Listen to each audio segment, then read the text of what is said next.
Hola, ¿cómo están todos? Bueno, vamos a estar viendo hoy el taller de asertividad, neurobiología. Es la clase del 29 del 4 del 2022. La neurobiología es una de la especialidad de la biología que estudia la célula del sistema nervioso y su organización. Es para evaluar su función y el procesamiento de los pensamientos y comportamientos, conductas y emociones. Como vimos la semana pasada, las emociones y los sentimientos. Esta semana vamos a ver la inteligencia interpersonal, de la neuroanatomía de las emociones, el yo, el éxito emocional que prima sobre lo racional y el cerebro. La inteligencia intrapersonal es uno de los tipos de inteligencia propuesto por la teoría de la inteligencia múltiple de Howard Gardner. ¿Se acuerdan que habíamos visto que si nosotros, trabajábamos 5 días o 6 días, un día lo teníamos que dejar para hacer lo que a nosotros nos gustara? No solamente las inteligencias múltiples son las matemáticas, las ciencias y todo eso, sino también son las artes. eh, Podemos correr, podemos meditar, podemos leer un libro, todo lo que a nosotros nos lleve a hacer una transferencia de las emociones. Esos son inteligencias múltiples. Por eso el conjunto de habilidades cognitivas a las que se le da expresión es un tanto brumoso y difícil de distinguir de otras formas de la inteligencia. Pero en resumidas cuentas puede decirse que la inteligencia intrapersonal hace referencia al grado en la que conocemos los aspectos internos de nuestra propia manera de pensar, sentir y hacer, o actuar, ¿no? Podemos decir. Ahora vamos a ver el cerebro. El cerebro está compuesto por sus 3 partes, o sus 3 cerebros. El cerebro reptiliano es el cerebro de la supervivencia, donde yo actúo, es lo que está puesto ahí en rosa. Después está la parte límbica del cerebro de las emociones, donde está la amígdala, la parte del hipocampo, donde yo siento, el neocortés, el cerebro de la razón, donde yo pienso.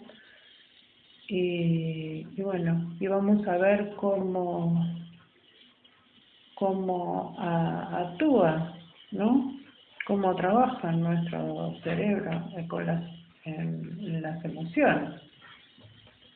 Y cuando nos pasan las emociones a la parte frontal, la corteza prefrontal, la parte prefrontal es la parte amarilla que se ve en la filmina acá. Las amígdalas es esta curva que se ve acá, que está el hipocampo. El hipocampo es esa parte medular chiquitita. Después la otra parte medular más grandecita es la amígdala, que está son 2 y está una en cada parte del cerebro. Y vamos a ver cómo trabaja. El cerebro reptiliano es el cerebro de la intuición, de la supervivencia, como ya vimos. Él nos lleva a actuar. El cerebro límbico es el de las emociones, de los sentimientos, también de la percepción, y no es consciente. Aquí se encuentra la amígdala. La amígdala son 2, una está en cada parte del cerebro. Ellas son las que procesan las primeras emociones, las principales, como el miedo, ¿no? La amígdala nuclea la emoción, por ejemplo, del miedo, lo procesa, lo relaciona con lo que aprendimos del miedo y se encarga de recibir las señales de peligro. Lo envía al hipocampo, este junto con la amígdala se encarga de procesar, se encarga de los procesos mentales y lo guarda, aunque sean abstractos. Porque, por ejemplo, si yo paso por la esquina y me dio miedo un perro, la amígdala le manda la información al hipocampo y cada vez que queramos pasar por la esquina vamos a tener esa sensación de huida. ¿Por qué? Porque esa información la manda el hipocampo. Esa situación me da esa sensación de que no quiero pasar por ahí, por esa esquina. Esa señal de alerta la va a mandar el hipocampo. Y, por ejemplo, si yo sueño con una araña, me da mucho miedo, mucho terror, mucho miedo, mucho terror, mucha angustia. Entonces la amígdala la guarda y la manda al hipocampo. Y queda como una fobia. ¿Por qué no? Porque me queda como una fobia porque no se llegó a procesar ese miedo. El que procesa todos los miedos también es el cerebro neocortes. O sea que la amígdala la recoge a los miedos, el hipocampo también los guarda, el amígdala los guarda, el hipocampo los procesa y el neocortés los razona. O sea que los pone, los alfabetiza, los pone en palabras. O sea que si nosotros, por ejemplo, siempre nos sentimos angustiados, nos tenemos que preguntar por qué estamos angustiados, porque las emociones siempre se representan en todos los sentidos, en el olfato, en el tacto, en lo que veo, hasta en la piel, o sea, no en la piel, en los pelos, como no puedo, el tejado, algo así es la parte, el sistema que es la piel, que serían los pelos y todo eso. Todo lo que nosotros procesamos, esa parte que nosotros procesamos, están las emociones. Por eso el neocortés es una parte muy fundamental para reconocer esas emociones. Cuando reconocemos, hacemos el circuito que se llama, bueno, más adelante lo vamos a ver, pero por ejemplo la amígdala es el formis. Reconoce la situación de miedo, lo manda o lo emocional al hipocampo, reconoce la emoción y tiene que llegar al neocortés. ¿Para qué? Para que el neocortés razone sobre esa emoción de miedo, de peligro y le diga al hipocampo si eso es bueno, un miedo bueno o si es un miedo malo. Y para eso, para reconocer esa emoción, si es buena, si es mala, tenemos que apretar un botón de pausa. ¿Por qué apretar un botón de pausa? Porque lamentablemente nosotros a veces andamos muy a las apuradas y bueno, y no reconocemos esa emoción. Estamos angustiados, pero no sabemos por qué. Sentimos miedo y no sabemos por qué. Por eso la persona que inhibe las emociones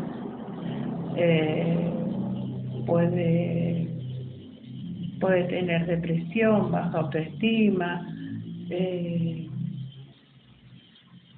personalidad cimentada, esta persona le va a costar relacionarse socialmente, se va a encontrar con baja energía, baja autoestima, y por eso siempre nos tenemos que preguntar cómo nos sentimos nosotros. Bueno, por eso les comentaba que este circuito se llama el circuito de Papez. El circuito de Papez es el circuito de las emociones.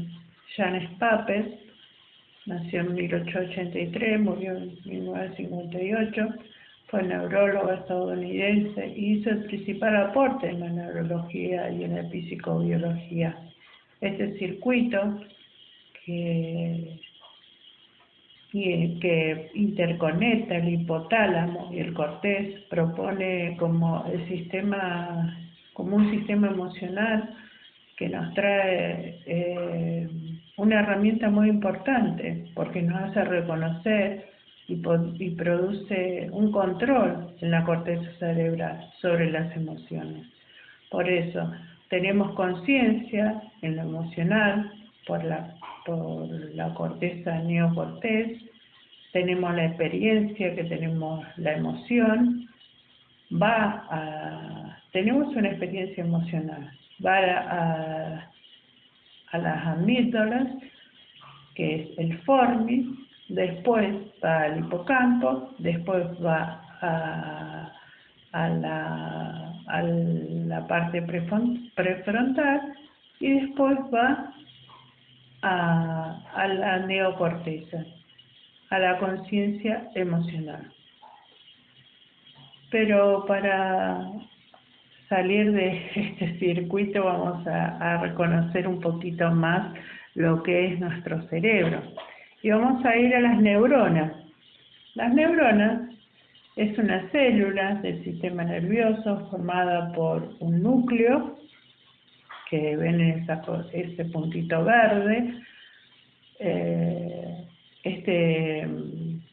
Este núcleo después tiene un cuerpo celular, el axón, el axón son las partes que va a ir interviniendo, que va a ir, ¿cómo es esto? Juntándose como una cadena, ¿no? En una serie de prolongaciones, una de las cuales es la más larga que la demás. En ella se encuentra el ADN, los nucleolos y acumulan las proteínas. Hay muchas partes más que pudieran reconocer, pero a mí lo que me interesa es que sepan que las neuronas tienen un cuerpo celular, un núcleo y un axón. Ahora vamos a ver cómo trabajan las neuronas. Y las neuronas producen y transmiten impulsos nerviosos entre axón, donde producen la sinapsis, y el impulso nervioso se transmite habitualmente de una célula vecina por medio de una sustancia química que se llama neurotransmisores. Las neuronas liberan esos neurotransmisores y otras células las reciben y a esto se llama sinapsis. Esto es un trabajo que va haciendo la célula. Acá tienen una sinapsis en chiquitito, ahí que dice en cuadradito, pero después tiene una sinapsis en grande. Ahí hay un circuito con neurotransmisores en azul y después tiene un circuito de neurotransmisores en rosa. Ahora vamos a ver los neurotransmisores. Los neurotransmisores son la acetilcolina, la capacidad para retener la información, almacenarla y recuperarla. La falta de esta puede traerle falta de memoria extrema hasta la demencia senil. La noradrenalina, la falta de esta afecta la atención del aprendizaje y la sensibilidad a la emoción y deseo sexual. La GABA frena la transmisión de las señales nerviosas y permite que el sistema vago esté en control y dificultad de conciliar el sueño y la ansiedad. La adrenalina permite que relacionar en las situaciones de estrés y la fatiga y la falta de atención, insomnio, ansiedad y depresión. La dopamina, la búsqueda de placer, de las emociones, así como el estado de alerta y la desmotivación de la depresión. La serotonina, la coagulación de la sangre y la aparición del sueño y la sensibilidad de la migraña. La glutamato, el principal neurotransmisor, excitador estimulante del sistema nervioso central. Sus funciones son fuente de energía del sistema inmunitario.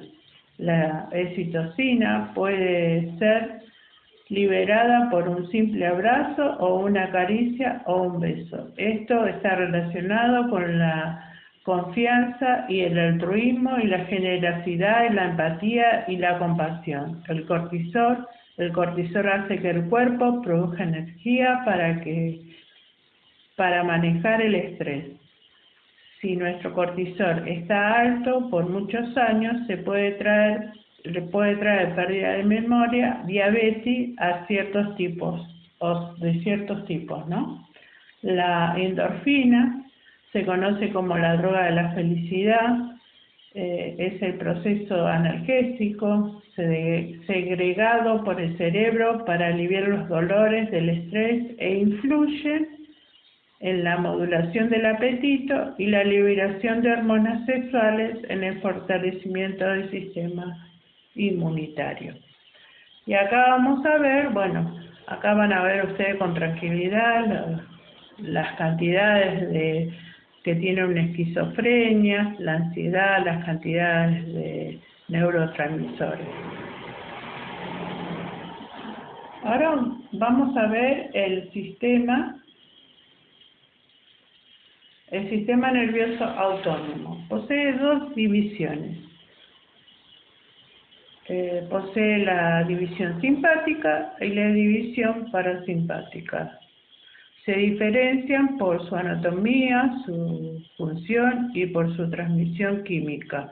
Involucrados en su función está la noradrenalina, que es la principal neurotransmisor de los postganglionares, o sea, de los ganglios del sistema simpático, y la citocina, que es la principal neurotransmisor del sistema parasimpático.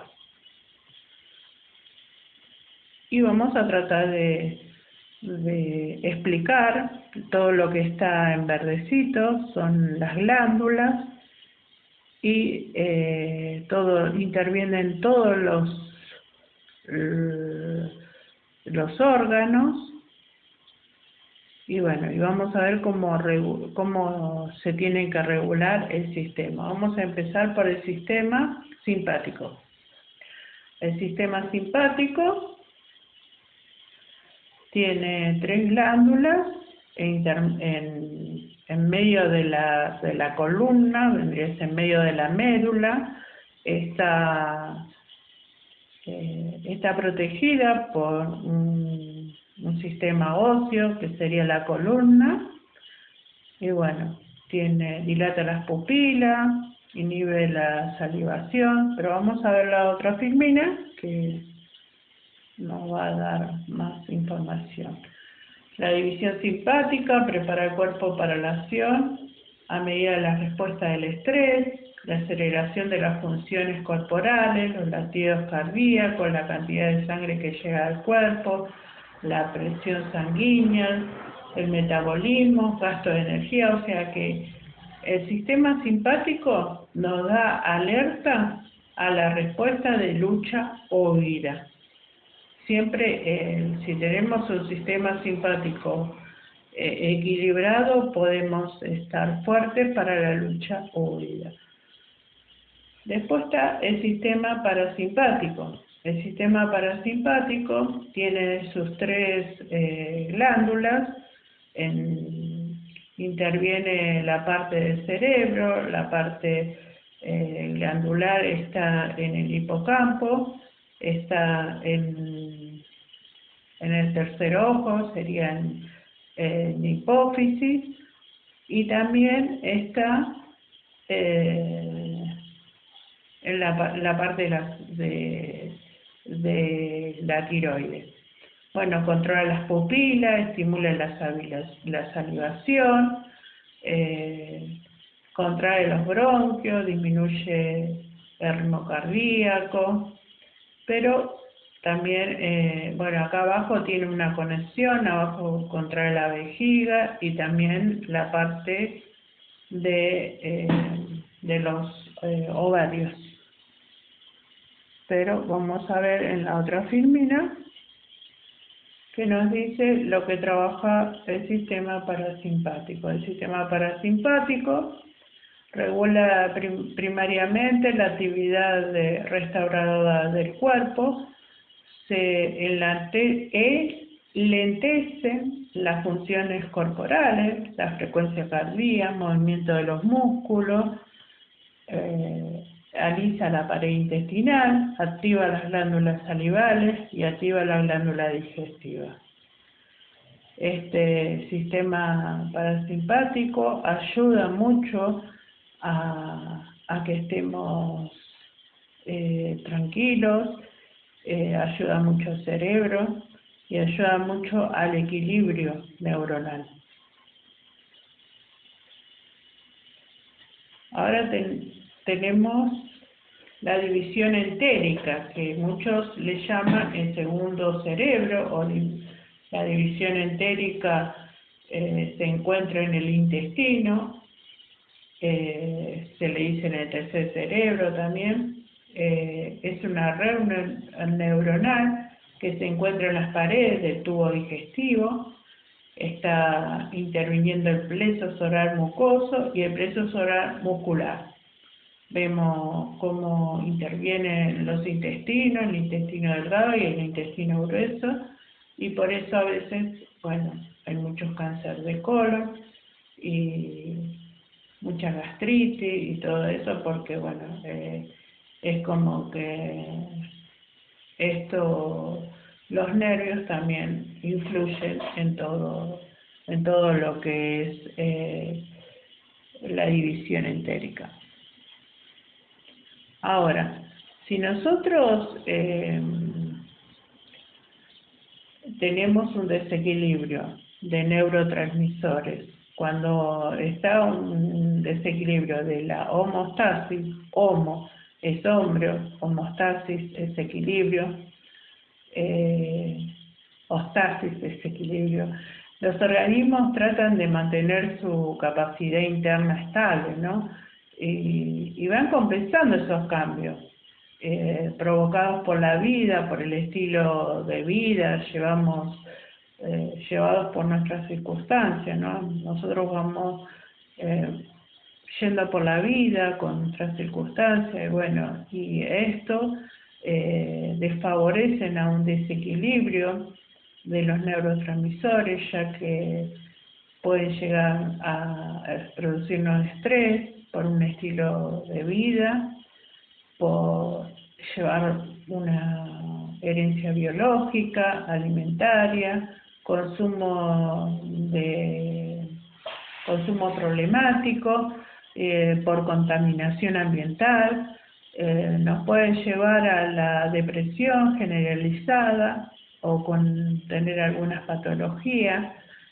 Si ese neurotransmisor es dañado, los médicos tratan de reemplazarlos por los fármacos. Pero ahora vamos a ver los síntomas relacionados según su estado. Bueno, acá dice, suena la alarma normal, se apaga sola, las creencias son positivas, estamos sanos, alegres, saludables. Después suena la alarma de vez en cuando, se apaga a veces, otra queda encendida, las creencias negativas, estamos estresados, ansiosos, leves, trastorno del sueño, preocupados. Pero ¿qué pasa cuando estamos tomando antidepresivos? Más de 2 años. Bueno, suena la alarma permanentemente, no se apaga nunca, las creencias son negativas permanentemente, estamos enfermos, angustiados, tristes, graves, con trastorno del sueño, aterrados, con pánico, con duelo, complicado. Bueno, todo esto. O sea, que nuestra alarma suene, que tengamos que tomar fármacos, pero que nosotros vayamos cambiando nuestro estilo de vida. Pero ahora está la pregunta, ¿cómo y cuándo? Bueno, con la psicoeducación. Con la psicoeducación, esto es lo que aprendimos de los 6 pasos, de las 12, de los 6 pasos, de las 6 dimensiones, de los 12 pasos. Es importante. ¿Por qué? Porque es imprescindible para reconocer nuestras emociones y cambiar nuestra conducta. Una escucha activa, la comunicación, poner el botón de pausa, como ya les dije. La figura esta que vemos de este hombre tiene en su cerebro un sistema de creencias, sus valores, su cultura, su estado emocional y su expectativa de vida. Pero ahora, los 4 pilares de la psicoeducación es conocer, hacer, ser y convivir. Pero nosotros, ¿estamos preparados para adquirir el conocimiento de los talleres de la psicoeducación? ¿Estamos preparados para reformular las conductas que tenemos para poder trabajar y poder hacer? Porque lo que hacemos es, estamos recibiendo nuevos conocimientos, pero estamos haciendo, no estamos reformulando esas conductas. Ahora, podemos ser, nos podemos reconocer, podemos estar bien, nos podemos reconocer a nosotros mismos. El ser es eso, poder estar bien con nosotros mismos, podernos reconocer nuestras emociones, y el convivir es poder convivir, poder estar bien, poder tener una buena relación con los demás y poder poder creer que puedo convivir con los demás, poder creer que puedo ser mejor, poder creer que puedo hacer y reformularme buenas conductas. Bueno, hasta acá es la psicoeducación y nos vemos el otro viernes.